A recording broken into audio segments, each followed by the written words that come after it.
अस्सलामुअलैकुम। आप सब लोगों को खुश आमदीद भी कहते हैं जागो लाहौर में, और वेलकम भी कहते हैं आप लोगों को जागो लाहौर में। और मैं हूं आपकी होस्ट मुनीबा आसिफ, इस उम्मीद के साथ कि आप लोग इस वक्त जहां कहीं भी होंगे खैरियत से होंगे।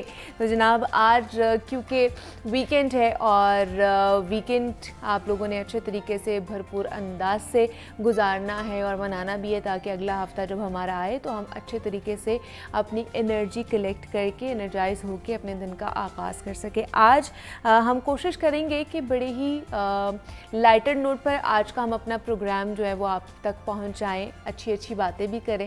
लेकिन सबसे पहले अपने प्रोग्राम का आगाज़ करेंगे। आज हमने बात करनी है कि काम वक्त पर पूरे नहीं हो पाते हैं हमारे, इसकी वजह क्या है। आज हम इसके बारे में बात करेंगे और इसको कहते हैं जी प्रोक्रेस्टिनेशन। अब ये इतना मुश्किल लफ्ज़ है और इस मुश्किल लफ्ज़ का मायने क्या है, आज मैंने आपको ये बताना है कि प्रोक्रेस्टिनेशन का मतलब क्या है। जनाब, इसका जो लफ्ज़ी तर्जुमा है वो है ताख़ीर या फिर देरी करना, कि हम अपने बहुत से काम ऐसे हैं जिसमें हम देर कर देते हैं, ताख़ीर कर देते हैं।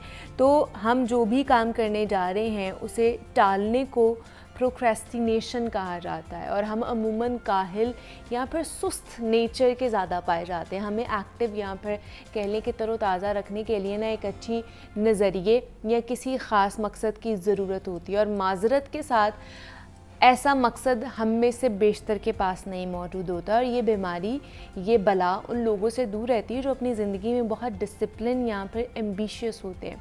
मगर ये भी सच है कि कहीं ना कहीं ये मुतासर उनको भी कर रही होती है।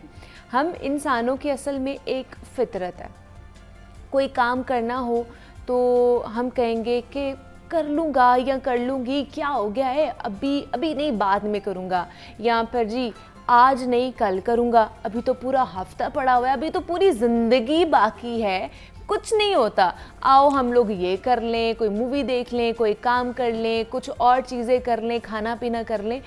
आप ख़ुद भी इस चीज़ को नोटिस करेंगे कि ऐसा आप या हम अक्सर कर रहे होते हैं, और वो काम जिनको आप इस तरह टालते हैं ना अमूमन मुकम्मल ही नहीं हो पाते हैं। हमें उन चीज़ों के लिए फिर टाइम ही नहीं मिलता है। चाहे कोई छोटा हो या कोई बड़ा हो, गरीब हो या अमीर हो, सभी सुस्ती का शिकार होते हैं। तो सुस्ती हमारा नुकसान करती है, और इतना नुकसान करती है कि हमें उसका खुमियाजा सज़ाओं की सूरत भुगतना पड़ता है, यहाँ तक कि उससे हमारी आखिरत भी दाव पर लग सकती है। ये अल्लाह की नाराज़गी का सबब भी बनती है। इससे वालिदैन और औलाद का ताल्लुक़ ख़राब होता है, मियाँ बीवी में तल्ख़ कलामी रहती है, बहन भाई भी एक दूसरे से तंग पड़ते हैं, और ये यकीनन एक डेंजरस चीज़ है। अब इतनी ख़तरनाक चीज़ को बेकाबू क्यों छोड़े, इसका हल भी तो निकालने की हमें ज़रूरत है। तो मगर हल सुनने से पहले ये ज़रूर जान लें कि सुस्ती एक इख्तियारी अमल है, यानी कि इसको आप इख्तियार कर सकते हैं, कुदरती नहीं है या कोई ऐसी चीज़ जो हमारे बस से बाहर हो। तो ये कंट्रोलेबल है। हम जानबूझकर सुस्त हो रहे होते हैं, और यही हमारी नफ्सियात के मुतालिक सबसे गहरी सच्चाई भी है, क्योंकि हम फैसला करते हैं कि यूं ही बेकार पड़े रहे, हमने कुछ नहीं करना, ये हमारा अपना फ़ैसला होता है। कोई चीज़ हमें मजबूरियाँ बेबस नहीं करती है कि हम अपने काम को टालते रहें। खैर, मुद्दे की बात यह है कि जनाब, इंसान इन कामों को करना पसंद करता है जिससे उसे इंजॉयमेंट या फिर हैप्पीनेस मिलती है, बल्कि वो ऐसे कामों को वक्त से पहले करने की भी सोच लेता है और उन कामों से दूर रहने की कोशिश करता है जिनका बर वक्त कोई सिला उसे नहीं मिलता है। ऐसी सूरत में हमें अपनी नफ्सियात को समझना चाहिए और ख़ुद को एक एम्पावरिंग मैकेनिज़्म की मदद से बेहतर बनाना चाहिए। मसलन कि जिस बच्चे को पेरेंट्स अच्छा काम करने पर फ़ौरन इनाम देते हैं ना, तो वो बच्चा कितने अच्छे तरीके से वो आदात जो है ना सीखना शुरू कर देता है। एक बड़ी मशहूर मिसाल है, आप लोगों को भी याद होगी कि बाबा फरीदुल दीन गंज शक्कर जब छोटे थे, उनके हवाले से ये है कि उनकी वालिदा उनके हर नमाज से पहले ना उनका जो जाए नमाज था ना उसके नीचे शक्कर रखा करती थी, और उससे हमें ये पता चला है कि इसका मकसद है पॉजिटिव रीइंफोर्समेंट का, यानी इनाम की मदद से हम बच्चों में नमाज का शौक़ पैदा कर सकते हैं, किसी भी चीज़ का शौक़ पैदा कर सकते हैं। अब वो शक्कर नमाज के बाद आपको मिला करती थी और आप खुशी खुशी रोज़ाना की बुनियाद पर नमाज अपनी अदा किया करते थे। यही तरकीब हम ख़ुद में भी अपना सकते हैं।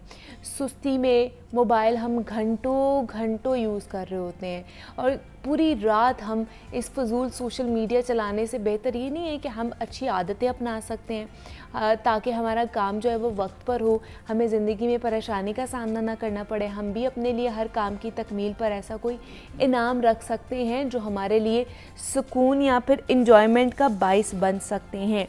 तो इस तरीके से आप अपनी ज़िंदगी में आगे बढ़ सकते हैं, आप अपने आप को इनाम दे सकते हैं। आप अच्छा कोई काम करें तो ये आपके लिए और भी ज़्यादा पॉजिटिव रीइंफोर्समेंट के तौर पर काम आएगा कि आपका दिल करेगा, आप मोटिवेट होंगे कि हाँ अगर इसके रिज़ल्ट के बाद या इस चीज़ के करने के बाद मुझे ये इनाम मिलेगा तो मैं और भी ज़्यादा ग्रो करना चाहूँगा या चाहूँगी, मैं इसके अलावा भी और कुछ करना चाहूँगी, मैं अपना वक्त ज़ाया नहीं करना चाहूँगी। तो इसलिए लॉन्ग टर्म सोचने की हमें कोशिश करनी चाहिए ताकि हम लोग आगे ज़िंदगी में कामयाब हो सके। तो ये जनाब आज का हमारा पैगाम था जो हमने आपके साथ शेयर किया है कि किस तरह आप अपनी ज़िंदगी में आगे बढ़ सकते हैं और वो भी वक्त को ज़ाया किए बग़ैर। आपका वक्त बड़ा कीमती है, हम सब का वक्त बहुत कीमती है। तो ये जो वक्त गुज़रता जा रहा है ना, ये वापस लौट कर नहीं आना। तो इसलिए इस वक्त को बड़े अच्छे तरीके से पॉजिटिवली यूज़ करने की कोशिश करनी चाहिए हमें।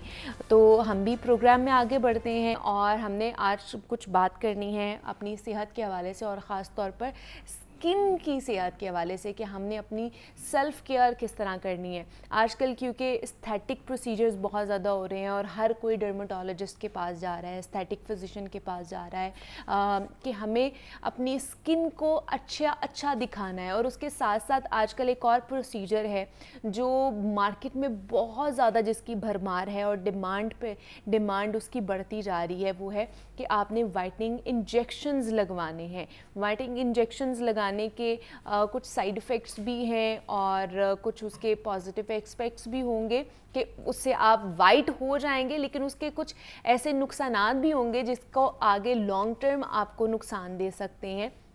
और उसके साथ साथ हमने बात करनी है कि हम इन ड्रिप्स के थ्रू या इन इंजेक्शंस के थ्रू क्या वेट लॉस भी कर सकते हैं कि नहीं कर सकते हैं।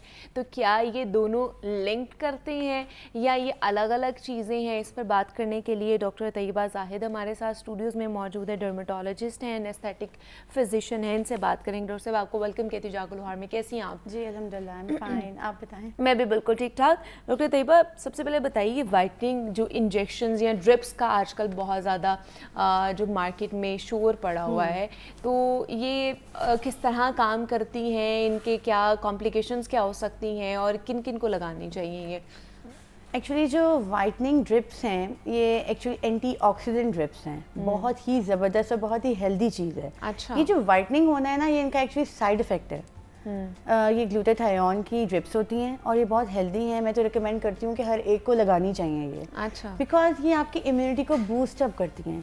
इवन ये कैंसर सेल्स को फाइट करने के लिए यूज़ होती हैं। आप बीमार हैं या आप लेथार्जिक हैं और एक्चुअली जो इम्यूनिटी है हमारी फ्रूट्स में, जैसे आपको पता है एंटीऑक्सीडेंट्स फ्रूट में होते हैं, वेजिटेबल्स में होते हैं, तो ये साइंसदानों ने एक निचोड़ बना के रख दिया है ग्लूटाथायोन ड्रिप्स का। इन्हें एंटीऑक्सीडेंट ड्रिप्स कहा जाता है। तो जो ये गोरा होना है ना, एक्चुअली ये इनका काम ये नहीं है कि ये गोरा कर दें। अच्छा। मेरे पास जितने भी क्लाइंट्स आते हैं वो इम्यूनिटी बूस्ट अप के लिए ये ड्रिप्स यूज़ करना चाहती हैं। अच्छा। मेल्स भी फीमेल्स भी, दोनों में बहुत ट्रेंड है ये कि लोग चाहते हैं कि हमारी एनर्जी बूस्टअप हो। जो पढ़ी लिखी आवाम है, जिनको थोड़ी सी नॉलेज है, वो इस चीज़ को समझते हैं कि ये जो ड्रिप्स हैं ये इम्यूनिटी के लिए यूज़ होती हैं। ऐसे साइड इफ़ेक्ट हम कह सकते हैं कि हम इतना जब हेल्दी हो जाते हैं तो हम इनसे ये बेनिफिट ले लेते हैं कि हम गोरे होने की तरफ जाना शुरू हो जाते हैं और ये परमानेंट है।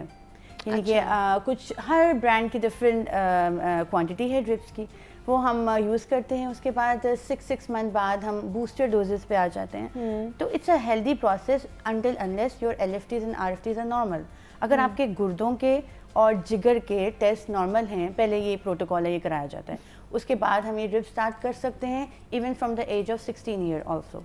अच्छा, मतलब 16 से ऑनवर्ड आप ये लगवा सकते हैं? हाँ, इवन कितने 60 इयर्स तक भी आप लगा सकते हो। 60 इयर्स तक, 60 इयर्स तक जा सकती है। और ये इम्यूनिटी बूस्टर्स हैं। इम्यूनिटी बूस्टर्स है। वाइटनिंग होना इनका एक्चुअली साइड इफेक्ट है। अच्छा, वाइटनिंग होना इनका साइड इफेक्ट के तौर पे इसका काम करता है। बिल्कुल ऐसे तो ये क्या सब में ये चीज़ देखने को मिलती है या किसी किसी में देखने को मिलती है? देखिए, हर एक की बॉडी डिफरेंट रिस्पॉन्ड करती है, हर एक के सिस्टम में डिफरेंट है, मगर यूजुअली देखा ये गया है कि एक ब्रांड से रिजल्ट नहीं मिल रहा तो हम चेंज करके देख लेते हैं। कोरियन ब्रांड्स हैं, इटालियन ब्रांड्स हैं, स्पेनिश ब्रांड्स हैं, बड़े अच्छे अच्छे ब्रांड्स हैं। तो वही किसी पे वर्क कर रहा होता है, किसी पे नहीं कर रहा होता, वी कांट से एनीथिंग, मगर ओवरऑल इम्यूनिटी आपकी बहुत अच्छी हो जाती है। और मैंने कभी इसको डिस्करेज नहीं किया। अच्छा, ठीक है। मैंने इवन अपने लिए भी यूज़ किया। अच्छा, अपने लिए भी यूज़ किया है आपने? बिल्कुल। ठीक है, मतलब ये मेरे ख्याल से ये पहला क्वेश्चन होता है जब कोई क्लाइंट आपके पास आता है, डॉक्टर के पास आता है, तो वो सबसे पहले कहते हैं आपने ये यूज किया है कि नहीं किया, आप जो चीज हमारे ऊपर यूज कर रहे हैं। जी, बिल्कुल ऐसे ही है। मैं अपने क्लिनिक में जो प्रोसीजर्स अपने ऊपर यूज करती हूँ और मैं बड़े आराम से डिटेल से बताती हूँ कि really safe, go for it, ये हेल्दी प्रोसीजर्स हैं। लेकिन किसको सजेस्ट करेंगी आप कि उनको ये करवाना चाहिए, ये वाइटनिंग ड्रिप्स वाला प्रोसीजर? ये ज़रूरी नहीं कि जो अपने कलर से परेशान हैं, जो टैन है, सिर्फ वही कराएं। क्योंकि इसके नाम से तो ये लगता है ना कि वाइटनिंग ड्रिप्स हैं, तो हम ये ड्रिप लगवाएंगे और उसके बाद हम लोग वाइट हो जाएंगे, तो बहुत से लोग इसी चक्कर में जा रहे होते हैं। देखिए, जो मेरे पास आते हैं क्लाइंट, वो यही समझ रहे होते हैं कि बस हमने ये 2-3 इंजेक्शन लगवाए, अब हम स्नो वाइट बन जाएंगे। ऐसा बिल्कुल नहीं है। अच्छा। मैं वो बता रही होती हूँ कि ये लॉन्ग टर्म प्रोसेस है। कुछ ड्रिप्स हैं जो कि हमें 8 इंजेक्शन से 8 ड्रिप्स से 12 ड्रिप्स तक लेके जानी पड़ती हैं। ठीक है, ये कोर्स हमें पूरा करना पड़ता है इसका। और लेकिन कुछ हैं जिनको जल्दी रिजल्ट मिलना शुरू हो जाता है, ये वेरी करता है पर्सन टू पर्सन। और कितनी देर का ये कोर्स होता है? डिफरेंट ब्रांड्स के डिफरेंट हैं ड्यूरेशंस, ऑलमोस्ट 3 मंथ्स का कोर्स है। मतलब इसके एज सच कोई साइड इफेक्ट्स अभी तक हमारे सामने नहीं आए हैं? बिल्कुल भी नहीं। ये सेफ है, safe and healthy procedure, safe and healthy procedure है until unless your LFTs and RFTs are normal। पहले ये कराया जाता है। अगर किसी की RFT डी रेंज हैं या जिगर के टेस्ट डी रेंज है तो हम वो नहीं स्टार्ट करते, फिर वो उसको नहीं कराया जाता। मतलब पहले जो आपकी पूरी टेस्टिंग होती है उसके बाद देखा जाता है कि आप इसके एलिजिबल हैं कि नहीं, आपके पूरी प्रोसीजर किया जा सकता है कि नहीं किया जा सकता। दूसरा ये है कि वेट लॉस ड्रिप्स भी आजकल बहुत ज़्यादा मार्केट में आई है, वो क्या है? अच्छा, वेट लॉस ड्रिप्स आई हुई हैं, एक्चुअली स्पीकिंग वो सिर्फ हमारी मेटाबॉलिज्म को फास्ट करती हैं। अच्छा। थोड़ा सा पुश देती हैं आपको वेट लॉस करने में, मगर ये नहीं है कि आपने ड्रिप्स लगाना शुरू किया और आप बिल्कुल स्मार्ट स्मूथ हो गए। इवन मैंने अपने लिए भी यूज़ किया था, बट कोई इतना ख़ास रिजल्ट नहीं मिलता। मैं ये चाहती हूँ कि आपने वेट लॉस करना है तो go with diet and exercise and gym, whatever, जो हेल्दी लाइफस्टाइल है। वेट लॉस टिप्स के मैं इतने हक में नहीं हूँ। मतलब वो रिकमेंडेड नहीं है, इतना कोई खास रिजल्ट नहीं। लेकिन क्या लोग करवा रहे हैं? बहुत करा रहे हैं, उनको कराना चाहते हैं, उनको बताया भी जाता है कि ये ट्रिमेंडस इफेक्ट नहीं आएगा, may be 2 kg 3 kg in a month, क्योंकि ये अगर आप डाइट नहीं कर रहे हो, एक्सरसाइज नहीं कर रहे हो, खाली आप ड्रिप लगा के बैठ गए हो। क्या चीजें हैं वेट लॉस ड्रिप के अंदर, ऐसी क्या चीज लगाई जाती है जिसकी वजह से आपका वेट लॉस हो रहा होता है? कुछ ऐसे आप ये समझ लें केमिकल्स हैं, एल कार्निटीन के नाम से हैं, कुछ इनके मिक्सचर्स हैं, वो आपकी वेट लॉस में हेल्प ज़रूर करते हैं, आपके फैट को टारगेट ज़रूर करते हैं, थोड़ा सा आपको किक ज़रूर मिलता है, बूस्टअप मिलता है, मगर जब तक आप वॉक, डाइट और एक्सरसाइज को नहीं अपनाएंगे वेट लॉस नहीं हो सकता। अच्छा, वेट लॉस और अगर हो भी जाए, लेट्स सपोज इन ड्रिप्स वगैरह से, तो ये ट्रिमेंडसली वापस आ जाता है। अच्छा, ये वापस बाउंस बैक करता है जी, आपका अगर weight? आप अपना ख्याल नहीं रख रहे डाइट का, आप वही बर्गर्स और जंक फूड खाए जा रहे हो, ऊपर से ड्रिप्स भी लगवाए जा रहे हो, कोई फायदा नहीं है। और इसका रिकमेंडेड कितना है, कौन सी एज से स्टार्ट करवा सकते हैं और कब तक करा सकते हैं, और इसका प्रोसीजर का टाइम कितना होता है, कितना टाइम टेकिंग प्रोसेस होता है? वेट लॉस जो ड्रिप्स हैं हम स्टार्ट कर सकते हैं आफ्टर प्यूबर्टी, 16 to 17 ईयर्स के बाद स्टार्ट कर सकते हैं, और इसका भी इसी तरह टाइम ड्यूरेशन है ऑलमोस्ट 3 मंथ्स का। ठीक है। और डिफरेंट टारगेट्स हैं हर एक के, वेट के लिहाज से, एज के लिहाज से, हाइट के लिहाज से, फिर बनाया जाता है वो अलग। अच्छा, दूसरा जैसे वाइटनिंग ड्रिप्स है, ये हम सोशल मीडिया पे भी देख रहे होते हैं, डिफरेंट पेजेस पे आ रही होती हैं, डिफरेंट प्राइजेस के साथ आ रही होती हैं कि आप ये लगवा लें, इवन दो कि आप अब घर पे भी शायद लगा सकते हैं। तो क्या इस तरह के प्रोसीजर्स और क्वांटिटी भी देखनी चाहिए और क्या क्वालिटी भी देखनी चाहिए कि कितनी क्वालिटी है इसकी? ये आजकल आपने बड़ा अच्छा पॉइंट किया है। मेरे पास से काफ़ी कॉल्स आती हैं कि जी हमारे पास ड्रिप्स का पैक है, हाँ। बस लगा दें। अब पता नहीं वो कहाँ से ऑनलाइन मंगवा रहे हैं, क्या उनकी कोल्ड चेन मेंटेन थी, कहाँ से इंपोर्ट होके आ रही हैं, कुछ पता नहीं। तो जो हम लेकर आ रहे हैं वो हमें पता है कि हम एक प्रॉपर चैनल के थ्रू लेकर आ रहे हैं। तो बिल्कुल ऐसा नहीं करना चाहिए, घर में बिल्कुल नहीं लगाना चाहिए। इसका कोई साइड इफेक्ट हो सकता है, स्किन रिएक्शन हो सकता है, डॉक्टर की मौजूदगी में और क्लिनिक में आके ही लगाना चाहिए।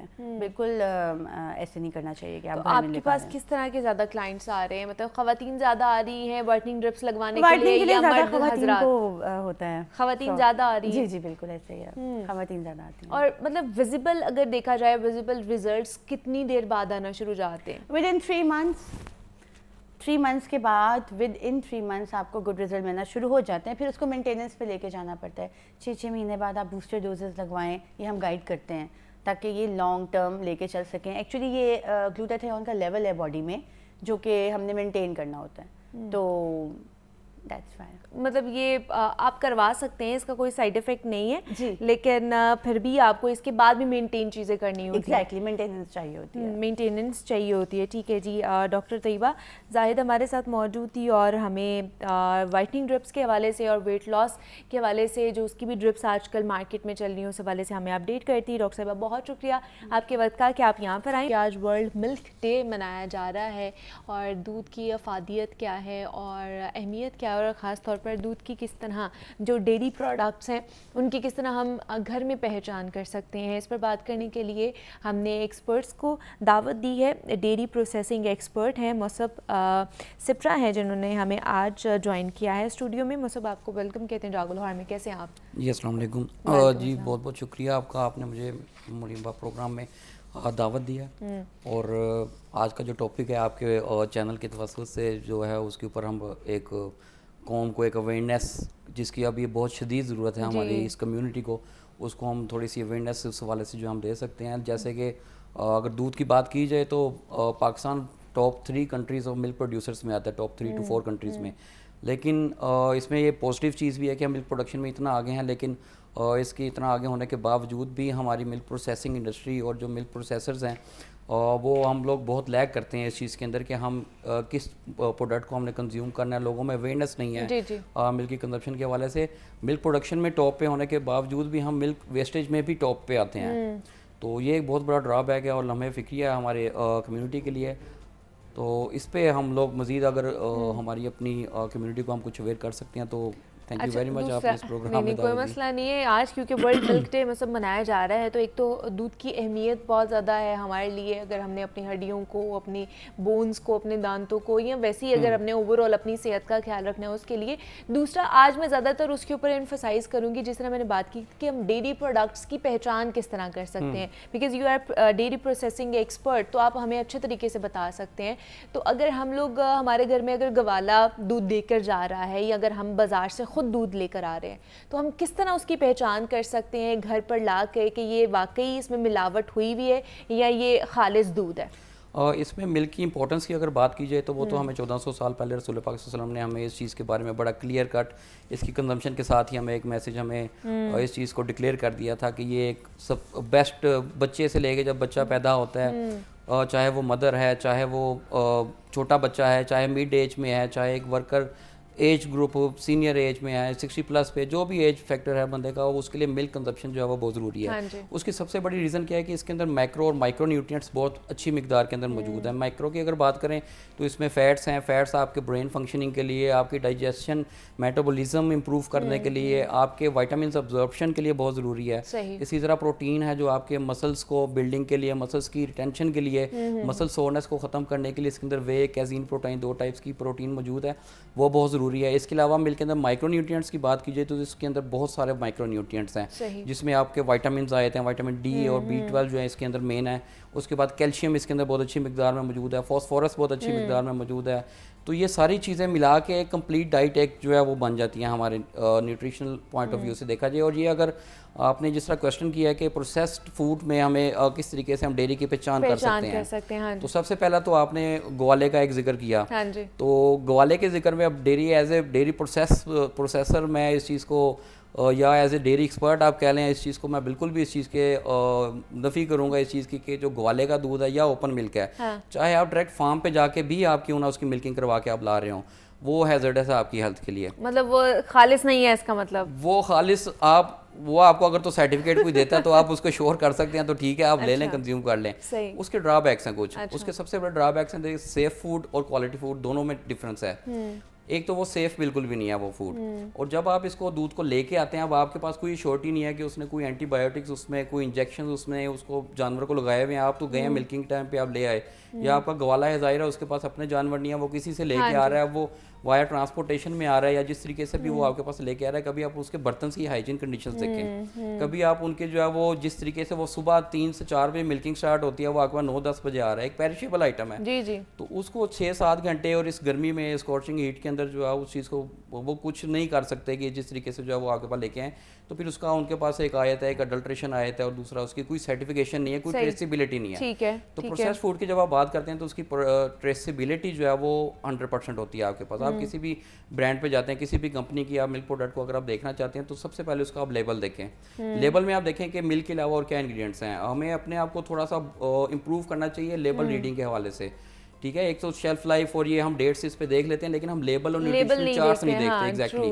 तो उसको देखना चाहिए कि मिल्क है, अगर हम सिर्फ एक मिल्क ले रहे हैं, लाइक पाकिस्तान में 3 टाइप्स ऑफ मिल्क जो है वो सेल हो रहा है। अच्छा। जिसमें कच्चा दूध है, रॉ मिल्क है, दूसरा पैस्चराइज्ड और तीसरा यूएचटी मिल्क है। इन तीनों में बहुत डिफरेंस है। अच्छा। रॉ मिल्क का जिस तरह मैं बता चुका हूँ कि रॉ मिल्क में जब आप दूध लेके आते हैं, जाहिर आप उसको बॉईल करते हैं। जब आप उसको बॉईल करते हैं एटलीस्ट 20-25 मिनट्स की उसको हीटिंग मिलती है। जब वो हीट के ऊपर इतनी लॉन्ग टर्म रहता है तो उसमें जो माइक्रो न्यूट्रिएंट्स हैं, उसके बैक्टीरिया, माइक्रोफ्लोरा भी एक होता है जो आपकी बॉडी बेनिफिशियल बैक्टीरिया, वो भी उसमें किल होता है। अच्छा। उसमें विटामिन आपके इनएक्टिव हो जाते हैं, एंजाइम है जो मिल्क की और दूसरी प्रोडक्ट्स की डाइजेस्टिबिलिटी में आपके स्टोमक को रिक्वायर्ड होते हैं। तो मतलब क्या बॉईल ना किया करें?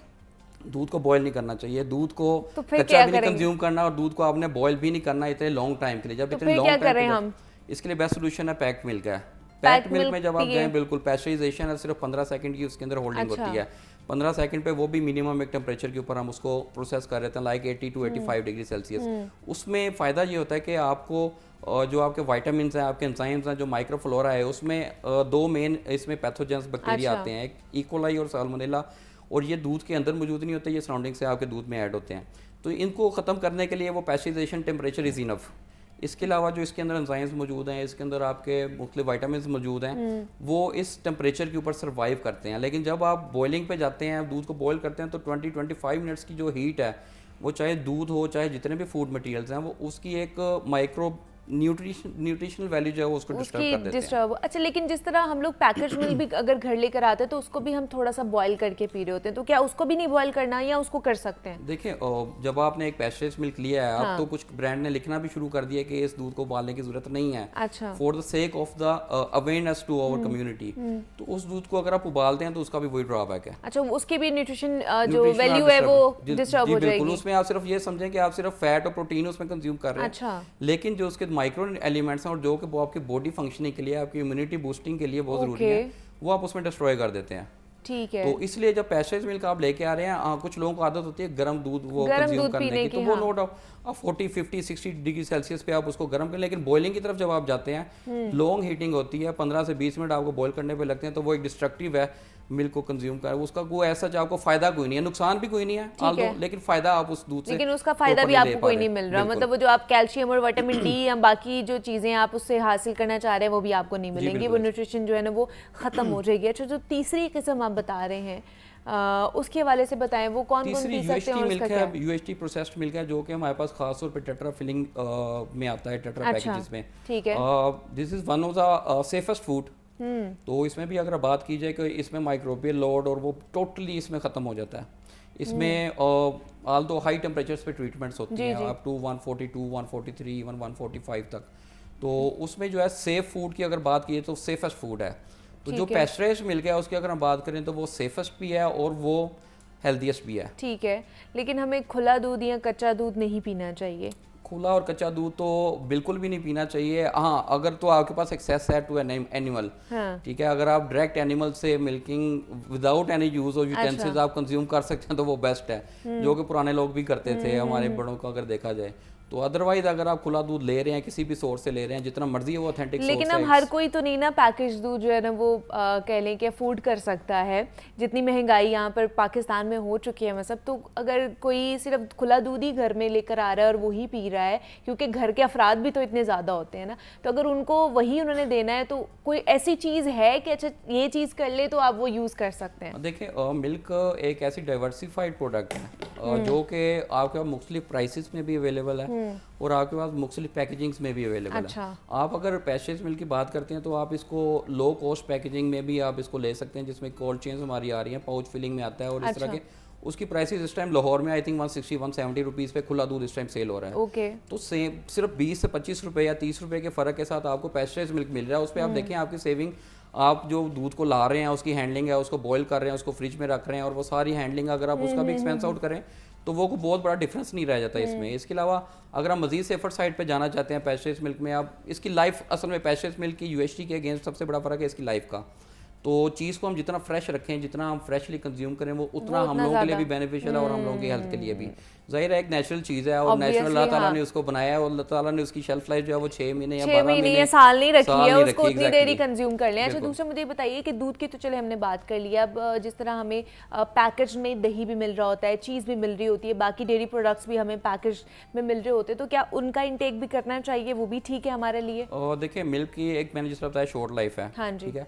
अब इसमें योगर्ट है, इंडस्ट्रियल योगर्ट्स आ जाते हैं, आपके पास चीज़ आ जाती है, इनकी इफादियत मिल्क से भी इवन कई गुना जो है वो हम उसकी बढ़ के भी हम एक्सप्लेन कर सकते हैं। अच्छा। लाइक कुछ लोग लैक्टोज इंटॉलरेंस का आपने नाम सुना होगा। पाकिस्तान में आल्दो अल्हम्दुलिल्लाह हम ऐसी कम्युनिटी है कि हम लोगों में बहुत कम है। हाँ। अगर हम चाइना की बात करें तो वहाँ मोर देन 90% लोगों में लैक्टोज इंटॉलरेंस है, लेकिन वर्ल्ड वार में उन्होंने बहुत मार खाई चाइना ने। उसके बाद वो माल न्यूट्रिशनिंग और इन चीज़ों पे आए।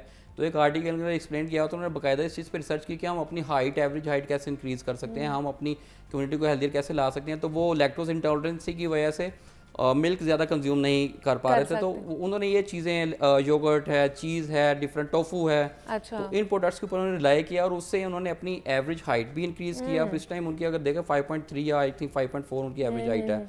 तो सिर्फ ये डेवलप्ड कंट्रीज़ की अगर हम एग्जांपल लें तो उसमें हमें ये चीज़ें मिल जाती हैं। यूएसए के बहुत सारे स्टेट्स हैं, नीदरलैंड, न्यूजीलैंड, ये बड़े मिल्क प्रोसेसर्स हैं और सबसे बड़े टॉप पे आते हैं। इन लोगों ने रॉ मिल्क की सेल को उनके लॉ के अंदर बैंड है।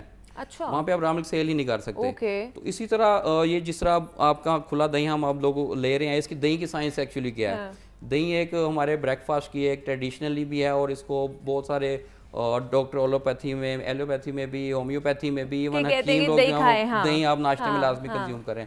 अब उसमें जब आप खुला दही लेते हैं बाजार से, इसकी साइंस बेसिक क्या है कि पहले हम इसके अंदर सारा इसका बैक्टीरिया खत्म करते हैं। उसके अंदर सिर्फ 2 स्पीशीज बैक्टीरिया रिक्वायर्ड हैं दही बनाने के लिए, अच्छा। लैक्टोबैसिलस और स्ट्रेप्टोकोकस।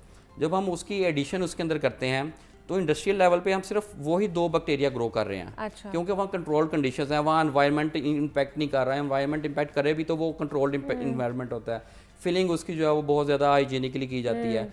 तो वो 2 बैक्टीरिया ही ग्रो करते हैं जो कि बैक्टीरिया योगर्ट बनाने में मुफीद हैं और जो आपकी डाइजेस्टिबिलिटी उन चीज़ों में भी जो है वो उनको रिक्वायर्ड है। तो इसी तरीके से अगर आप खुले दूध की दही, आप खुला दही लें या कोई इस तरीके से लें तो उसमें आपके पास ये चीज़ आ जाती है कि उसमें 2 बैक्टीरिया तो ग्रो पता नहीं करें या ना करें, बाकी बैक्टीरिया सारे ज़रूर ग्रो करेंगे उसके अंदर, जो आपके हेल्थ के लिए और बैक्टीरिया के योगर्ट की जो प्रॉपर है उसकी डाइजेस्टिबिलिटी और उस चीज़ के लिए जो है ना वो अच्छे नहीं है। तो वो इसमें आप जाना चाहिए। योगर्ट के फ़ायदे अपने हैं, चीज़ के एक अपने फ़ायदे हैं। मिल्क को आप लॉन्ग टर्म लाइफ पे ले जाना चाहते हैं, योगर्ट आप कंज्यूम करें, चीज़ को कंज्यूम करें। चीज़ कंजप्शन को इतना हम लोगों को इतना अवॉइड करना चाहिए लोगों को कि इसकी इतनी हाईली इम्पैक्ट ये फूड है। तो इसके अंदर कैल्शियम बहुत अच्छी मिकदार में, इसके अंदर प्रोटीन मोर देन 20% प्रोटीन है, फैट्स इसके अंदर बहुत अच्छी अनसैचुरेटेड फैट्स अवेलेबल हैं।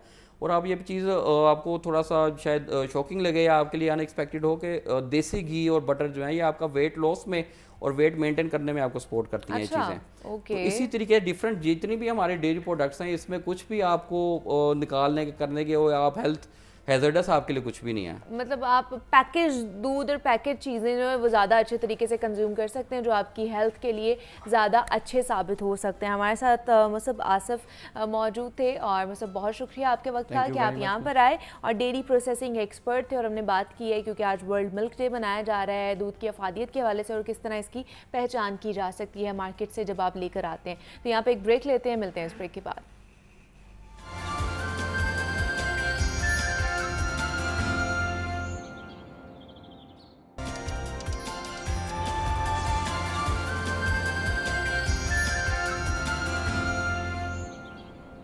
वेलकम बैक टू जागो लाहौर। और जनाब अब कुछ बात कर लेते हैं लाहौर के हवाले से। और लाहौर हाई कोर्ट में स्मॉग और लाहौर में मौजूद सरकारी पार्क्स की बेहतरी के लिए मुकर्रर केस पर समाअत हुई है और जिसमें हीट वेव का भी तज़किरा हुआ है, यानी कि गर्मी और हीट वेव का एहसास लाहौर हाई कोर्ट में भी हो रहा है, जिसकी शिद्दत कम करने के लिए मुख्तलिफ तजावीज़ भी दौरान समाअत दी गई हैं।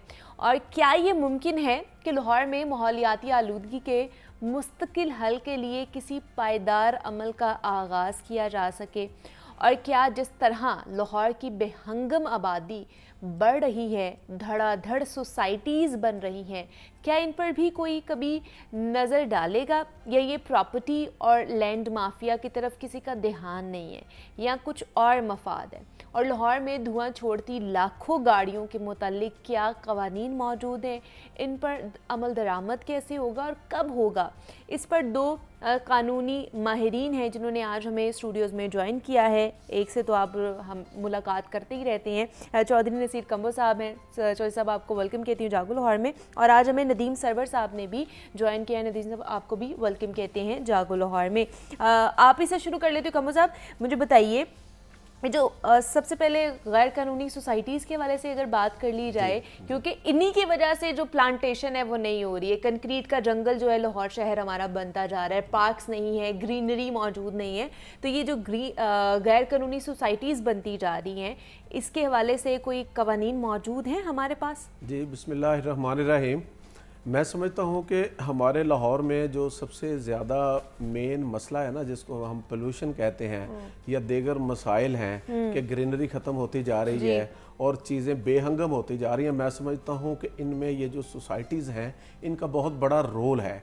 क्योंकि मैं समझता हूँ कि ये सोसाइटीज़ को कंट्रोल करने के लिए और सोसाइटीज़ को देखने के लिए जो है वो एलडीए है, अच्छा। या जो है वो म्यूनिसिपल कॉरपोरेशन का अदारा है, इनकी अप्रूवल इन्हीं अदारों से होती है। जी, लेकिन मैं पिछले दिनों देख रहा था कि अगर लाहौर में 150 सोसाइटीज़ हैं तो उनमें से मोर देन 100 सोसाइटीज़ वो हैं जो कि जिन्होंने रिक्वायरमेंट ही पूरी नहीं की एलडीए की या म्यूनिसिपल कॉरपोरेशन की, लेकिन इसके बावजूद वो सोसाइटी रन कर रहे हैं, चला रहे हैं और वो प्लॉट बेची जा रहे हैं। और उससे क्या होता है कि मैं समझता हूँ कि गवर्नमेंट के अदारों की मिलीभगत से सारा कुछ होता है। अच्छा। और मैं पिछले आप देखें जब वजीर आला थे चौधरी परवेज अलाई साहब, तो कितना रकबा जो था जिसको कमर्शियल डिक्लेयर करवा लिया गया, जो कि बाद में अदालत ने टेकअप किया और टेकअप करने के बाद उस ऑर्डर को सस्पेंड किया गया। इसमें होता यह है कि बड़े मफादात होते हैं, जब चीज़ें कमर्शलाइज होती हैं तो उसमें बहुत ज़्यादा मफादात और पैसा इन्वॉल्व हो जाता है। देखिए ना, एक एग्रीकल्चर लैंड है, अगर उसकी कीमत 5 लाख है तो वो जब कमर्शियल डिक्लेयर होती है तो वही पर एकड़ 5 करोड़ का हो जाता है। तो इसलिए मैं समझता हूँ कि अदारों में जो ऐसे अनासर हैं जो कि ऐसी चीज़ों की पुष्टपनाही करते हैं या लॉ को ट्रू स्पिरिट में उसकी अमलदारी में मैं समझता हूँ रुकावटें पैदा करते हैं, उनके खिलाफ तादीबी कार्रवाई होनी चाहिए। और ये देखें, जब सोसाइटीज़ आप सोसाइटी बना देते हैं और आबादी हमारी इतनी ज़्यादा है, हर बंदा अपने प्लॉट जो है वो कहता मेरी छत होनी चाहिए। लाहौर शहर जो है वो इतना बड़ा बेहंगम होता जा रहा है, 4 ज़िलों को ये टच कर रहा है। हालांकि चाहिए तो ये गवर्नमेंट को अलहदा से शहर आबाद करने चाहिए। और मैं समझता हूँ कि ये जो था रिवर पे, रावी पे एक नया शहर जो है, एक रूडा एक्ट बनाया भी गया है। और मैं समझता हूँ कि ये जो बेहंगम सोसाइटियां, बेहंगम बगैर अप्रूवल के ये जो चीजें, इनको रोकना चाहिए। और जिस तरह ये रूडा के तहत अब एक नया शहर आबाद किया जा रहा है, तो इसमें प्लानिंग होगी बकायदा और इसमें जो भी होगा सारी चीजों का ख्याल रखा जाएगा। जो कंसर्न पर्संस हैं या इदारे हैं या जितने भी डिपार्टमेंट्स हैं, उनसे पूछ के उनकी जो इजाजत लेके फिर ये चीजें शुरू होंगी, वरना नहीं शुरू होंगी। बिल्कुल। अब देखें, अब जब ये सोसाइटीज बनती हैं, सोसाइटीज के बाद वहां पे घर बनने शुरू हो जाते हैं, तो वो रॉ मटेरियल जब जाता है तो वो सारा जो है वो पोल्यूशन का बायस बनता बिल्कुल है। ऐसे जिन ही सड़कों से वो गुजर के वो गाड़ियां वहां पहुंचती हैं, वो सड़कें टूट फूट जाती हैं। मैं समझता हूँ सोसाइटियों के इर्द गिर्द जितनी सड़कें होती है वो सारी टूटी फूटी हैं। बिल्कुल सोसाइटी ऐसे ही। अपने एंट्री का वो रास्ता, वो गेट बड़ा जबरदस्त वो बना जबरदस्त लेती बना है देती है, लोगों जो को अट्रैक्ट इर्द-गिर्द करने जो के सड़क लिए, होती है वो लेकिन टूट-फूट वो का सड़क शिकार टूटी होती है। फूटी होती है चाहिए। और सोसाइटी के अंदर जाके फिर कुछ नहीं होता। नहीं तो इसके कवानीन क्या है? उन सोसाइटीज को क्या जुर्माने किए जा सकते हैं या उन्हें डिमोलिश किया जा सकता है या क्या किया जा सकता है? देखिए, कवानीन क्या कहते हैं हमें? कवानीन तो एलडीए एक्ट है अच्छा, और उसके बाद म्यूनिसिपल कॉर्पोरेशन के एक्ट हैं, कवानीन हैं।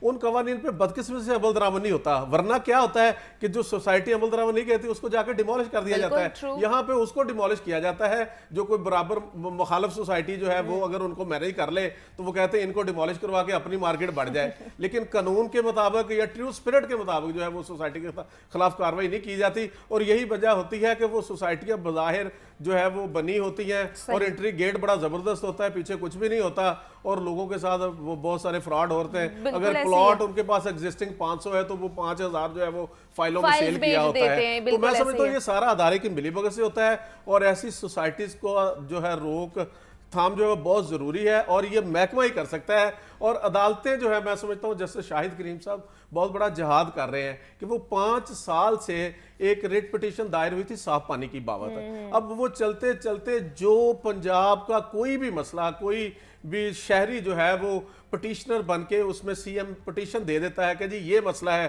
कभी माल रोड पे तजावजात, कभी जो है अच्छा, वो मैं इस पे भी आऊंगी। मैं आपसे ये भी सवाल करूंगी जिसने मैं पहले भी ऑफ द स्क्रीन भी बात करी थी कि क्या अब हर चीज़ ही अदालत में टेकअप की जाएगी? हमारे इदारे किस काम आएंगे? हमारे इदारे क्या कर रहे हैं इस वक्त?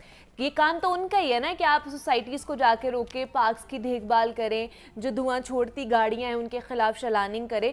यही बातें अब अगर अदालत में होगी तो जो बाकी केसेस है वो कहाँ पर जाएंगे और वो कहाँ पर लगेंगे और उनके ऊपर कब इंसाफ मिलेगा? अच्छा, मैं नदीम साहब की तरफ जाना चाहूँगी। नदीम साहब, सोसाइटीज़ पे तो चले हमने बात कर ली, ये भी एक एस्पेक्ट है स्मॉग में जो बहुत ज़्यादा किरदार अदा कर रही है। इसके अलावा और भी काफ़ी एस्पेक्ट्स हैं, जिस तरह मैंने बात की है कि धुआं छोड़ती गाड़ियाँ भी हम सड़कों पर देख रहे होते हैं, लाहौर शहर की सड़कों पर देख रहे होते हैं। इवन दो के कल लाहौर हाई कोर्ट में भी इसके ऊपर एड्रेस किया गया है, इस पॉइंट को उठाया गया है। तो धुआं छोड़ती लाखों गाड़ियों को बंद करने के हवाले से भी कोई कवानीन मौजूद हैं हमारे पास? जी, बेसिकली एक्साइज एंड टैक्सेशन जो बेसिक इसका जो पेरेंट डिपार्टमेंट है वो इस चीज़ को कंट्रोल करता है। आप देखिए कि जो मेजर व्हीकल्स हैं, जो कमर्शियल व्हीकल्स होती हैं, वो मोस्टली जो है अनफिट हैं रोड पे आने के लिए। लेकिन उनको मिली भगत से और करप्शन लेके जो है उन गाड़ियों को रोड सर्टिफिकेट का फिटनेस सर्टिफिकेट दिया जाता है कि आप जो है बसेस ऑपरेट कर सकती हैं। बसेस होगी या बड़े जो है 4 व्हीलर्स वटेवर इस तरह की जो भी कमर्शियल व्हीकल्स हैं उनको फिटनेस सर्टिफिकेट जारी कर दिया जाता है बगैर किसी रिक्वायरमेंट के, बगैर किसी फिटनेस टेस्ट के। और आप बस जाते हैं, आप उनको जो है कुछ पे करते हैं और वो आपको फिटनेस सर्टिफिकेट जारी कर देते हैं। और पाकिस्तान में जो है लाहौर में सबसे बड़ी पोल्यूशन की वजह ही यही है कि आप जो मोस्टली जो है 80% जो गाड़ियाँ हैं कमर्शियल वो फिजिकली फिट ही नहीं है रोड्स पे आने के लिए। लेकिन इसके बावजूद जो एक्साइज एंड टैक्सेशन और नारकोटिक्स कंट्रोल का जो डिपार्टमेंट है वो उनको फिटनेस सर्टिफिकेट जारी कर रहा है। और दूसरी बात, कोई भी गाड़ी जो है फिजिकली फिट नहीं है तो वो रोड पे आ ही नहीं सकती सिरे से, क्योंकि उसको फिटनेस सर्टिफिकेट ही नहीं जारी। उन्हें डिपार्टमेंट अगर उन्हें फिटनेस सर्टिफिकेट जारी कर देता है तो क्या उस डिपार्टमेंट के खिलाफ भी कानूनी कार्रवाई हो सकती है? उन अफसरान के खिलाफ भी कानूनी कार्रवाई हो सकती है? इस तरह के कवानीन है हमारे पास? जी, इस तरह के कवानीन है। एंटी करप्शन उनके खिलाफ कार्रवाई कर सकता है कि आपने क्यों जो है अपनी पोजीशन का इस्तेमाल करते हुए एक गलत और मतलब जाली सर्टिफिकेट जारी किया। तो आप देख लें, किसी भी गाड़ी को उठा के देख लें, आप अभी रोड पे चले जाएंगे तो आपको नज़र आएगा कि मोस्टली गाड़ियां जो हैं उनको अगर स्टैंडर्ड्स पे टेस्ट किया जाएगा तो उसमें हार्डली कोई 10% गाड़ियां होंगी जो क्वालिफाई करेंगी रोड्स पे आने के लिए, फिटनेस टेस्ट पास कर सकेंगी। आप पब्लिक ट्रांसपोर्ट ही देख लें जिसमें लोग सफर कर रहे होते हैं। हाँ, पब्लिक ट्रांसपोर्ट है जिसको एक्सपायर हो जाती है 10 साल की, जिनकी लिमिट होती है 5 साल की, वो पूरे 100 साल चल रही हैं। और इवन बिफोर पार्टीशंस भी ऐसी बसेस है चल रही। लेकिन एक्साइज एंड टैक्सेशन क्या कर रहा है इस पे, उनका जो किरदार है वो बहुत ही मुजरमाना है। और बेसिकली जो स्मोक के एक मेजर कॉज है वो यही है कि फिजिकली अनफिट गाड़ियां जो है उनको फिटनेस सर्टिफिकेट जारी किए गए हैं और वो फिटनेस सर्टिफिकेट जारी होना माहौलियाती आलूदगी का सबब बन रहा है। इसको जो है इस पॉइंट को एड्रेस करने की बहुत ज़्यादा ज़रूरत है True. और इससे काफ़ी हद तक जो है ना स्मोक में कमी लाई जा सकती कमी है। लाई जा सकती है। इसके अलावा जिस तरह हम बात करें, गर्मी बहुत ज़्यादा बढ़ती जा रही है, हीट वेव का ख़तरा जो है और ख़दशा जो है मज़ीद बढ़ता जा रहा है। उसकी वजह यही है कि हमारे यहाँ पे ग्रीनरी नहीं है, प्लांट्स नहीं लग रहे हैं, कंक्रीट का जंगल बनता जा रहा है हमारा शहर लाहौर। इस वजह से यहाँ पर गर्मी ज़्यादा और स्मॉग ज़्यादा होती है। अच्छा, इसके अलावा हमारे पास क्या कवानीन है आलूदगी या स्मॉग जो है फ़ज़ाई आलूदगी उसको ख़त्म करने के हवाले से? देखिए, जो आलूदगी ख़त्म करने के लिए हमारे पास जो है वो इन्वायरमेंट प्रोटेक्शन एक्ट है, अच्छा, पंजाब का भी है, फेडरल का भी है। उसमें क्या क्या चीज़ें आ उसमें जाती यही हैं? बनाया गया है कि आलूदगी ख़त्म करने के लिए बाकायदा महकमा है, उसके साथ इन्वायरमेंटल ट्राइब्यूनल बनाया गया है। तो अच्छा। कोई भी शहरी जो है वो समझता है कि ये जो है ये फैक्ट्री है, ये भट्टा जी, है जी। या ये जो सोसाइटी है ये मतलब nuisance create, public nuisance create कर रही जी, है, जी। आलूदगी क्रिएट कर आलूदगी। रही है, तो पोल्यूशन क्रिएट कर रही है। तो उसके लिए वहाँ जाके आप कंप्लेंट फाइल कर सकते हैं, आप महकमे में जाके एप्लीकेशन दे सकते हैं। मैं समझता हूँ सारा कुछ है, सब सिस्टम है, निज़ाम है, लेकिन क्या है कि जो कानून है उसका ट्रू स्पिरिट के मुताबिक, जो कि हमारे पूरे पाकिस्तान का अलमिया है कि हमारे पास लिखे हुए कवानीन हैं लेकिन उन पे अमल दरामद के लिए लोगों की नीयतें ठीक नहीं हैं। और यहाँ भी यही इशू है कि यहाँ पे भी कवानीन हैं, इन्वायरमेंट के कवानीन हैं, उसकी अदालतें हैं, महकमे मौजूद हैं उसके। सब कुछ है, लेकिन इसके बावजूद क्या है, अब इसके लिए क्या है कि रियासत जो है ना, मैं समझता हूँ कि ये जो फ़ज़ाई आलूदगी है या जो एनवायरनमेंट को ख़राब करने वाली चीज़ें जो हैं, इनके लिए नेशनल एक्शन प्लान बनना चाहिए। अच्छा। और नेशनल एक्शन प्लान बन के सारी तवज्जो जो है, मैं समझता हूँ, देखे ना, अगर एनवायरनमेंट साफ़ हो जाता है, क्लीन एंड नीट हो जाता है, तो सबसे ज़्यादा जो बेसिक इशू है लोगों को हेल्थ के प्रॉब्लम बिल्कुल है। ऐसे हमारे वो मुल्क कम में हो देखे ना, लोगों को साफ पानी दे दें तो हेपेटाइटिस खत्म हो जाता है। लोगों को मैं कहता हूँ साफ हवा दे दें, ऑक्सीजन दे दें, लोगों को सांस की सांस का बीमारियां, दिल बीमारी की जो है। बीमारियां, या लोगों को डायबिटीज, बहुत सारे मसाइल से लोगों की। आप देखें जो एनवायरनमेंट जिन मुल्कों में या जिस दुनिया में साफ है वहां पे ये बीमारियां नहीं नहीं हैं। है, बिल्कुल हमारे ऐसे। मुल्क में तो हर तीसरा बंदा आप चेक कर लें वो डायबिटीज का डायबिटीज पेशेंट का है पेशेंट या है, हाँ जी। हेपेटाइटिस का पेशेंट है। सब बारिशी पानी को महफूज करने के हवाले से भी जस्टिस शाहिद करीम साहब ने जो है ना इकदाम करने के हवाले से बात की है। तो हमने पहले भी देखा है कि वासा इस हवाले से काम कर रहा है, लेकिन उस तरह एग्रेसिवली इसके ऊपर काम नहीं हो रहा है। तो जस्टिस साहब ने इस हवाले से क्या कहा है उनको? देखिए, ये जो मामला टेकअप हुआ था, ये सब कुछ जो वासा ने इकदाम किए थे वो बगैर कोर्ट ऑर्डर के नहीं किए थे। इससे पहले ये बड़े इनएफिशिएंट थे, इन्होंने कोई इस बारे में वर्क नहीं किया था। अब जो अदालत में मौजूदा रिपोर्ट जमा हुई, उन्होंने कहा कि हमने 2 जो है वाटर टैंक जो हैं वो बना लिए हैं, जिसमें पानी का जो है बारिश का पानी जो है वो ज़ख़ीरा किया जाएगा, जिसको यूटिलाइज़ किया जाएगा आफ्टर इंस्टॉल, उसको मतलब उसको करने के बाद, फंक्शनल करने के बाद उसको यूटिलाइज़ किया जाएगा। तो अदालत ने इस जो है काम को बड़ा अप्रिशिएट किया है। तो बेसिकली अदालत कह रहे थे कि ये अदालत का काम नहीं है। तो बेसिकली जब आपके फंडामेंटल राइट्स वायलेट होंगे और आपके जो एडमिनिस्ट्रेशन है या एग्जीक्यूटिव है वो अपने फंक्शन परफॉर्म नहीं करेगा, तो अल्टीमेटली जो सिटीजन हैं, जो कंसर्न सिटीजन हैं, उनको कोर्ट को जाके नॉक करना पड़ेगा कि हमारे फंडामेंटल राइट्स की इन्फोर्समेंट के लिए कोर्ट इकदाम करे। और जो अकाउंटेबिलिटी होनी चाहिए ऐसे ऑफिसर्स की जो तनख्वाहें लेते हैं पब्लिक एक्सचेकर से लेकिन अपना काम नहीं करते, और उनको फिर अल्टीमेटली क्या होता है, कोर्ट को इंटरवेंशन करनी पड़ती है फंडामेंटल राइट की इन्फोर्समेंट के लिए। और हम कहते हैं कि कोर्ट जो है पॉलिसी मेकिंग कर रही है, एग्जीक्यूटिव की डोमेन है, एग्जीक्यूटिव को ये काम करने चाहिए। लेकिन जब एग्जीक्यूटिव कॉन्स्टिट्यूशनल फ्रेमवर्क के अंदर रह के काम नहीं करेगी और उसके अलावा लॉ के अंदर रह के काम नहीं करेगी, तो कोर्ट की ड्यूटी है कि वो लॉ की इम्प्लीमेंटेशन करवाए और कॉन्स्टिट्यूशन की इम्प्लीमेंटेशन करवाए और लोगों के फंडामेंटल राइट्स की जो है वो हिफाजत करे। तो इस मकसद के लिए जो है कंसर्न सिटीजन कोर्ट को मूव करते हैं, और इसी इकदामात, इसी केस के नतीजे में जो है वासा को एफिशिएंट किया गया, उनको अकाउंटेबल किया गया, उनसे रिपोर्ट मंगवाई गई कि आपने क्या प्रोग्रेस की है मुख्तलिफ केसेस में, आपने अपना क्या फ्रेमवर्क ऐसा किया है जो माहौलियाती आलूदगी से जो है निपट सके, और उसके अलावा ऐसे इकदामात जो मुफाद आमा से मुतल्लिक हैं उनके लिए क्या इकदाम किए। तो बेसिकली ये कभी भी ना होता अगर कोर्ट इस मैटर को टेकअप नहीं करती, तो हम यही जो है स्मोक बहुत ज्यादा बढ़ जाती, जो पोल्यूशन है वो बहुत ज्यादा इंक्रीज हो जाती। तो बेसिकली इसमें जुडिशरी का जो रोल है फंडामेंटल राइट्स की इन्फोर्समेंट के लिए वो बहुत ही काबिल सताइश है और हम इसको बहुत ज्यादा अप्रिशिएट करते हैं। ये एक ऐसी चीज है जो कोर्ट जो है अल्टीमेटली अगर पब्लिक ऑफिशियल्स जो हैं या एग्जीक्यूटिव अपना काम करें तो तो अल्टीमेटली फिर क्या होता है, रिजल्टेंटली हम जाते हैं फंडामेंटल राइट्स की इन्फोर्समेंट के लिए कंसर्न ठीक सिटी है। कोर्ट से रिपोर्ट करते हैं। तो बेसिकली ये कोर्ट की डायरेक्शंस पे हुआ और उसकी प्रोग्रेस रिपोर्ट के नतीजे में उन्होंने बताया कि हमने 2 वाटर टैंक जो हैं इंस्टॉल कर बना लिए लिए, हैं। लेकिन सिर्फ 2 वाटर टैंक्स मतलब काफी नहीं है, हमें और भी ज्यादा बनाने चाहिए। जी फिलहाल जो उन्होंने रिपोर्ट जमा करवाई ठीक उसके है। मुताबिक अभी तक 2 हैं, लेकिन है। कोर्ट ने कहा है कि इसको फर्दर एक्सपेंड करें और उस ठीक। पर इत्मीनान का इजहार भी किया और उनको थोड़ा काबिल सताइश भी कहा कि ये इकदाम जो है काबिल सताइश है। ठीक और इस है। तरह के मजीद इकदाम छोटे छोटे जो हैं चीज़ें अगर वो उनको शुरू करने किए चाहिए। जाएंगे तो अल्टीमेटली जो है जैसे एक रेत है वो समंदर उसको बनता है, छोटे छोटे ज़रात से जो है समंदर बनता है। तो इसी तरह जो चीज़ें हैं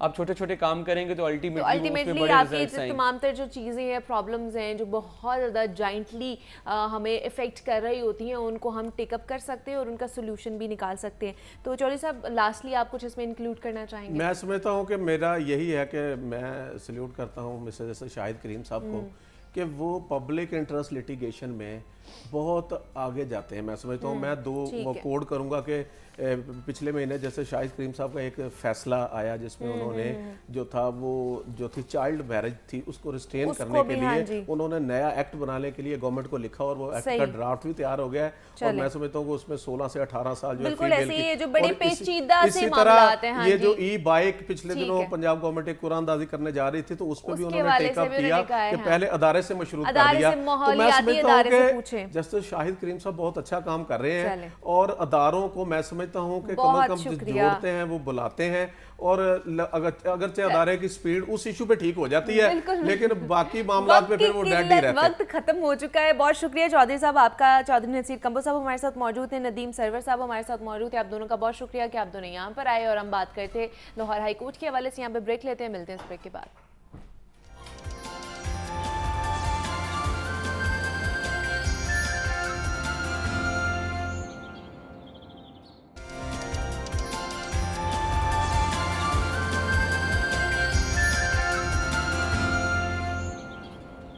वेलकम बैक टू जागो लाहौर। जनाब, हमारी नस्ल के अफराद जिनकी उम्रें 30 या 40 साल से ज़ायद है, उन्होंने इंसानी तारीख़ में दुनिया को सबसे ज़्यादा बदलते हुए देखा है।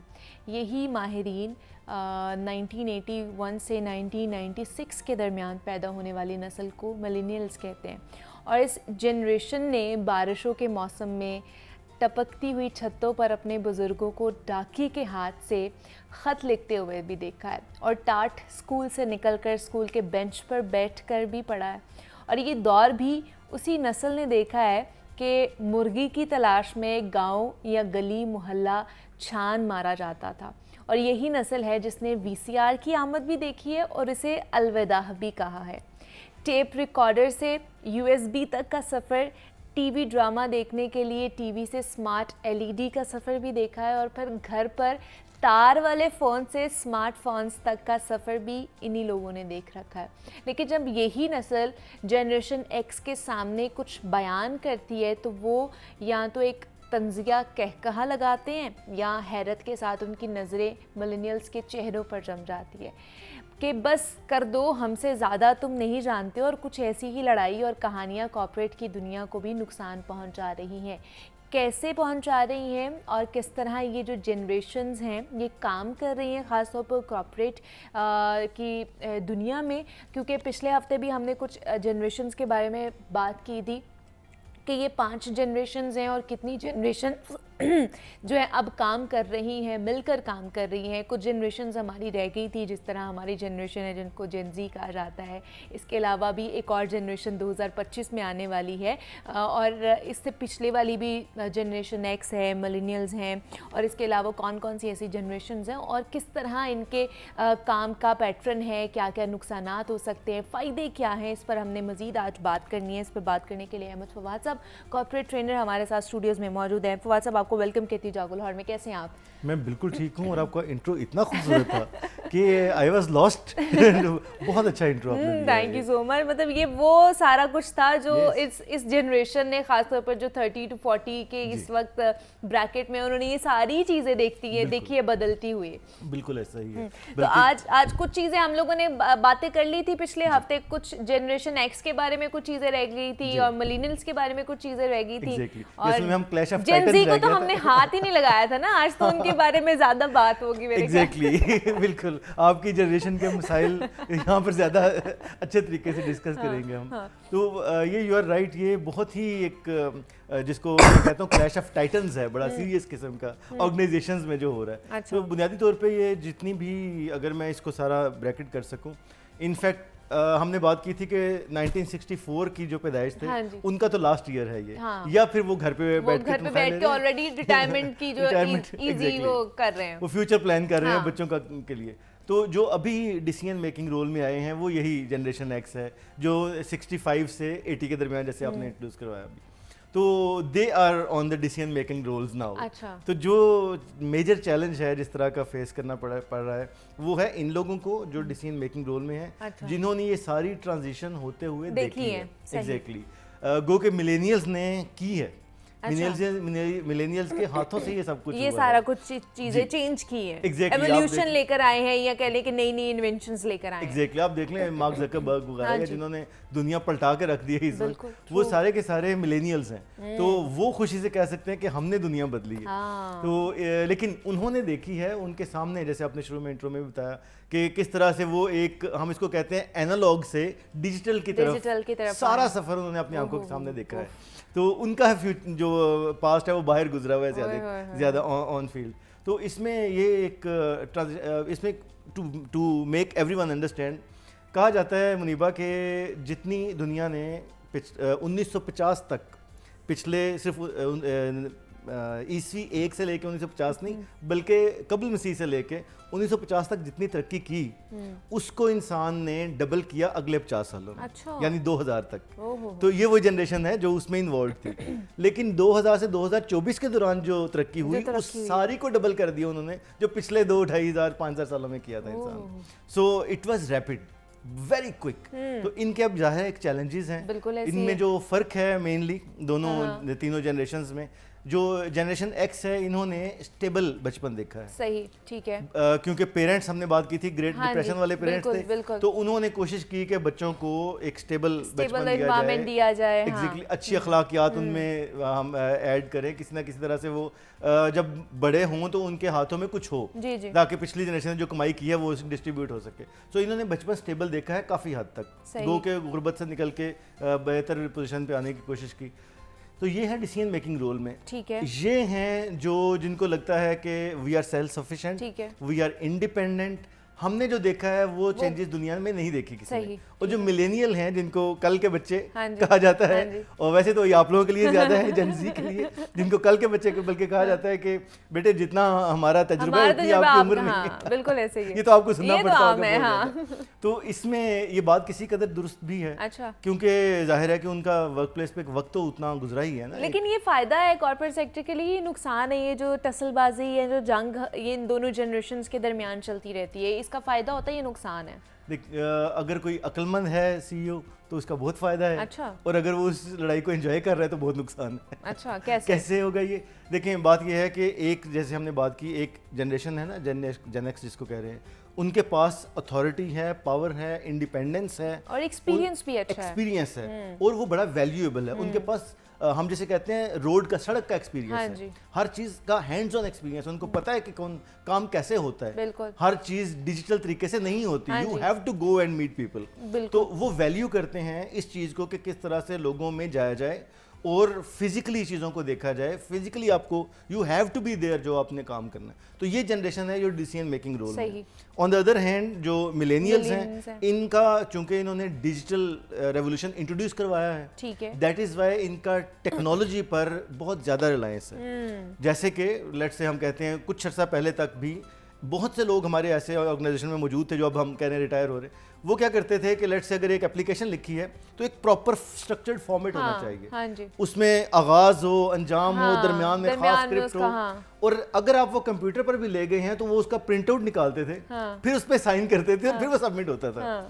सो लेकिन मिलेनियल्स अब क्या कर रहे हैं, मिलेनियल्स ने ऐसी ऐप अपडेट करवा दी। होता क्या था कि ये जब किया तो इसकी एक फोटो कॉपी जा रही है एक बॉस को, एक जा रही है दूसरे दूसरी डिपार्टमेंट जा के रही है, पास, हाँ। एक जा रही है टेक्निकल डिपार्टमेंट हाँ। के पास, एक फाइनेंस के और पास, वो जाके खुद दे के आई जा रही जो है, खुद हाँ, जा हाँ, एग्जैक्टली हाँ। एक बंदा है क्लर्क है वो जाके दे वो भी रहा जाके है दे के आ रहा और है। उसका भी एक प्रोटोकॉल है कि बिल्कुल, इंतजार करना हाँ है जी। वगैरह वगैरह। ये मिलेनियल्स ने या जेन वाई जो है उन्होंने इंट्रोड्यूस करवा दी एप्स सही। जिसमें आपने एक क्लिक किया, एक ऑलरेडी हाँ। फॉर्मेट बना हुआ था, सही। सिग्नेचर की जरूरत नहीं है, हाँ। वो चला गया एक बॉस के पास अप्रूवल के लिए, दूसरे को अपडेट दूसरे मिल को गई, चली गई, तीसरे हाँ, को, तो सब exactly, अरेंजमेंट्स हो हाँ। गए। इवन उनको जो टीएडी है वो भी उसी के जरिए मिलना शुरू हो गया। ये वाला जो फर्क है इसको जेन एक्स ने देखा जरूर है, एक्सपीरियंस भी किया है, लेकिन वो उस तरह से जो फ्यूचरिस्टिक नहीं है, हाँ। वो ट्यून नहीं हो पाया। वो कहते हैं कि जो लिखे हुए की हैसियत है वो आम की नहीं है, जो आप करके लेके आएंगे। आपने जो खत लिखना है, मैं अभी जब इसको कर रहा था तो मुझे याद आ रहा था वो हम बहुत बचपन में अभी पुराने गाने निकालते हैं, लिखे जो खत तुझे वो तेरी याद में, तो इस तरह की चीज़ें उनकी वो खतों का ज़माना जैसे आपने बताया वो किया है। तो उनका एक लव फॉर बुक जिसको Books कहना है, चाहिए, हाँ। Love for page. वो कहते हैं कि हमें तो बड़ा किताब से जो मतलब खुशबू जो है वो हाथ रोमांटिक- से लिखी हुई चीजें हैं, हाँ, उनसे उसकी उनका value ज्यादा बहुत ज्यादा वैल्यूएबल है, हाँ। तो वेरएज इनका ई बुक्स पे या इन चीज़ों पर जब चले गए हैं तो मैं बताना ये चाह रहा हूँ कि इस सारे में ये फ़र्क तो है और ये वैल्यूएबल भी है। अगर उनकी हम बात देखें तो लीगल सारी चीज़ें उन पर इम्प्लीमेंट होती हैं, वो इस चीज़ के लिए मुश्किल हो जाता है मैनेज करना।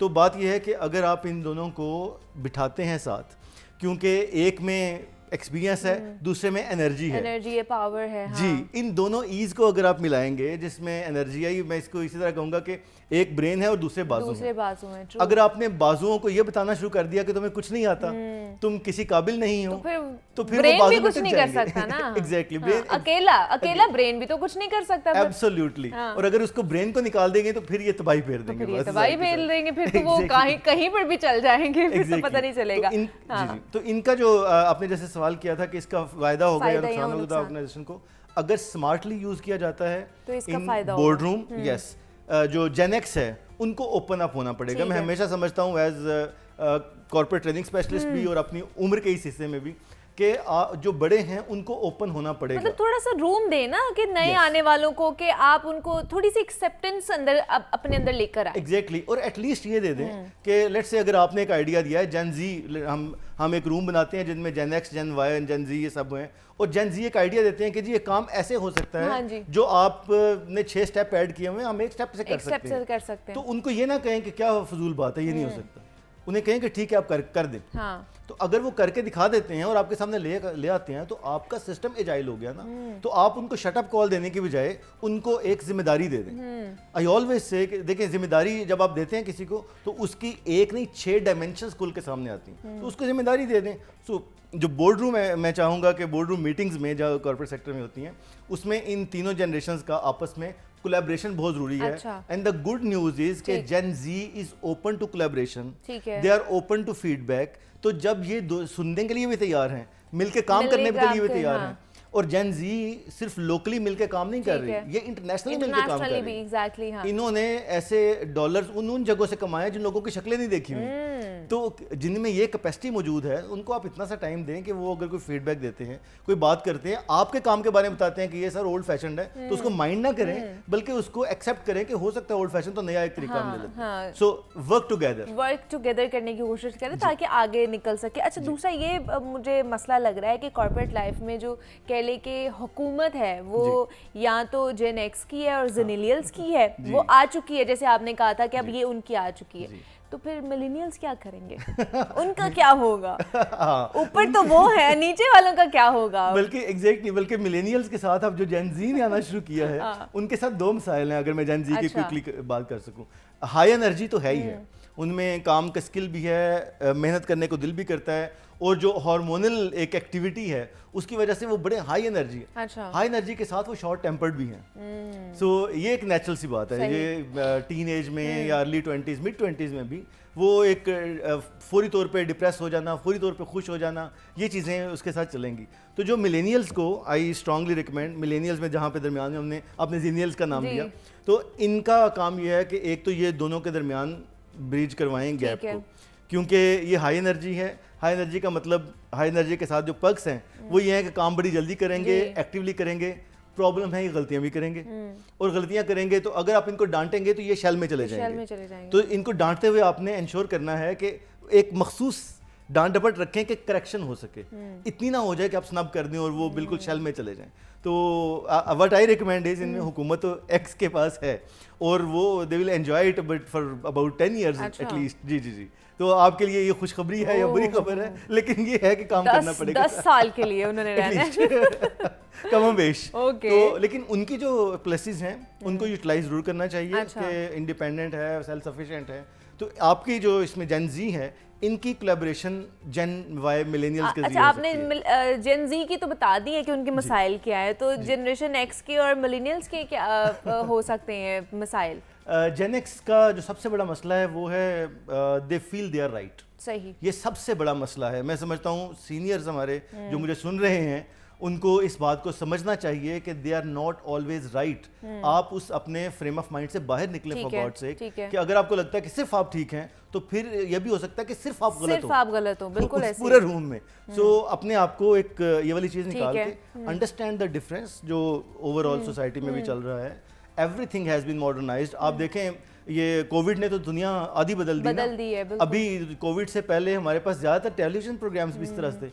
अभी कल मैंने किया था, परसों किया था, वो ऑनलाइन किया सारे का सारा, हाँ। और वो लाइव स्ट्रीमिंग चल रही है। तो अगर आप कहते हैं कि वो मैनेज नहीं हो सकता तो फिर somehow you are mistaken।